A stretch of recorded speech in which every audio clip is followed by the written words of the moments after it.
Hello friends, I'm EdiWako. Today we have breaking news.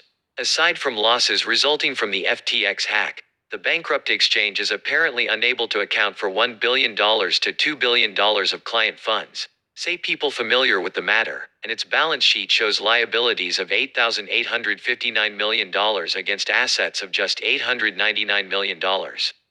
In addition, $10 billion was transferred to sister company Alameda Research and, perhaps most damagingly from a legal perspective, FTX insiders created a backdoor to its accounting systems, according to Reuters reports. A backdoor to bypass oversight requirements opens the FTX leadership to charges that they were trying to shield their nefarious activities from the rest of the group's employees. These latest explosive findings follow an admission by the exchange that unauthorized transactions had taken place. So far, it is estimated that the $600 million may have been drained from wallets in what was either a hack or nefarious behavior by insiders. The sketchy balance sheet shown above includes a number of large, less liquid, and illiquid entries, such as $2.1 billion worth of Serum (SRM) tokens, which when marked to market will be worth much less than the book entry indicates. There are other strange entries, such as Anthropic $500 million, TWTR $43.2 million, and TRUMPLOSE $7.3 million. TWTR is of course the ticker for Twitter, but it is sitting in the illiquid part of the ledger, which is strange as even though Twitter is now a private company, as a shareholder when it was public, if an FTX entity was a shareholder, FTX should have received $54.20 a share for its stockholding. As the FTX disaster unfolds, crypto prices remain weak. Bitcoin is off 2% today at $16,565. But as reports emerge about how the close-knit executive team lived and worked together, some of them in off and on relationships, the multiplying fears about the way FTX was run are mounting. A nexus of former Jane Street traders is at the center of the running of the company out of a Bahamas mansion, where many of the executive live, according to a story on Fortune citing its own and CoinDesk reporting. Damningly, one person in the know said of FTX, the whole operation was run by a gang of kids in the Bahamas. There are 9 people who are though to live together in the luxury dwelling alongside FTX former CEO Sam Bankman-Fried. Among them are Alameda Research CEO Caroline Ellison, FTX co-founder and Chief Technology Officer Gary Wang, and FTX Director of Engineering Nishad Singh. According to Fortune, the other 6 are all FTX employees. Gary, Nishad, and Sam control the code, the exchange's matching engine and funds, the first person familiar with the matter said. If they moved them around or input their own numbers, I'm not sure who would notice. Another person said to be familiar with how the company operated claimed, they'll do anything for each other. Also, Wang, Nishad, and Bankman-Fried were the sole board members of the philanthropic arm of the sprawling FTX empire, the FTX Foundation. Bankman-Fried is a graduate of MIT, as is Gary Wang. The FTX and Alameda offices are situated next to each other in a compound that they share with various crypto incubator projects. These internecine relationships made FTX, allegedly, a nest of conflicting interests and oversight nightmares. Rumors are now circulating on social media that Sam Bankman-Fried and other members of the top team were on a private jet flight from the Bahamas to Argentina at 1:45 Eastern Standard Time on Saturday morning. Yes, friends, this is our news today. What are your thoughts? Please do not forget to indicate your opinion in the comment section. Please don't forget to turn on notifications by subscribing to me.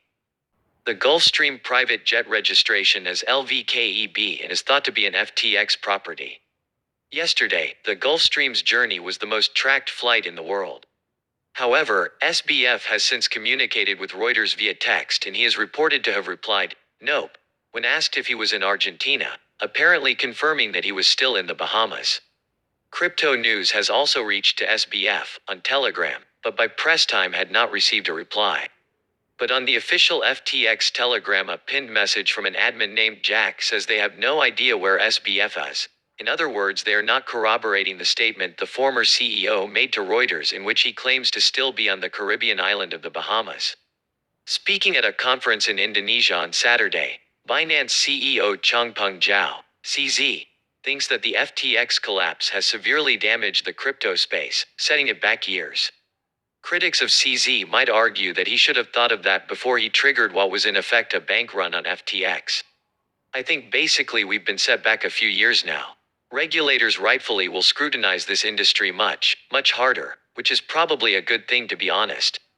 Said CZ Solana, which has, up until now, had a close relationship with FTX, is seeing selling pressure in its SOL token continue to increase, down another 7% today to $13.98. The extreme bearishness has spread to wrapped BTC on the Solana chain, which is down 76% in an ominous sign for those involved in the coin ecosystem. FTX victims are starting to take proactive action by preparing for a lawsuit.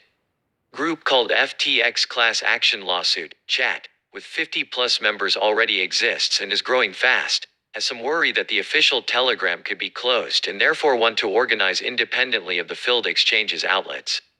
Group founder AJ told Crypto News that they haven't hired a lawyer yet but should be done with that in a couple of days. The group has set up a Google form entitled, Users Affected by the Bankruptcy of FTX, to collect information from creditors. In a further illustration of the weak processes that are in place on some exchanges, it has just emerged that Crypto.com accidentally sent 320k ETH in customer funds to Gate.io, which Gate.io promptly returned, as shown in Gate.io proof of reserves. And there are also doubts being raised in some quarters about the veracity of some of the proof of reserves, PORs, reports that are being published by centralized exchanges. Mario Naufel, CEO or IBC Group.io is not impressed by the PORs from Gate and Huobi. In other news, Binance has passed FTT deposits after noticing suspicious movement of a large amount of FTT. The FXT token, FTT, price continues its seemingly unstoppable descent to $0. Providing some advice for crypto market participants, CZ tweeted in the past hour or so, at Trust Wallet your keys, your coins, in a reference to the Binance self-custody wallet and the mantra for crypto safety. Those self-custody lessons seem to have been overlooked by many in recent times, as exchanges appeared to have become safer places to trade and to be trusted with custody of assets. One such area is in pre-sale tokens, which can offer a haven at times like this, providing you pick the right ones.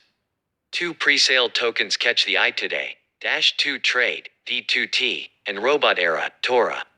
-2 Trade is building an analytics and signals trading platform with a state-of-the-art dashboard, featuring unique pre-sale scoring system, social sentiment analysis and social trading, auto trading and backtesting. In a vote of confidence in the project, L-Bank and, most recently, Bitmart has both signed deals to list the token after its pre-sale ends. Yes, friends, this is our news today. What are your thoughts? Please do not forget to indicate your opinion in the comment section. Please don't forget to turn on notifications by subscribing to me.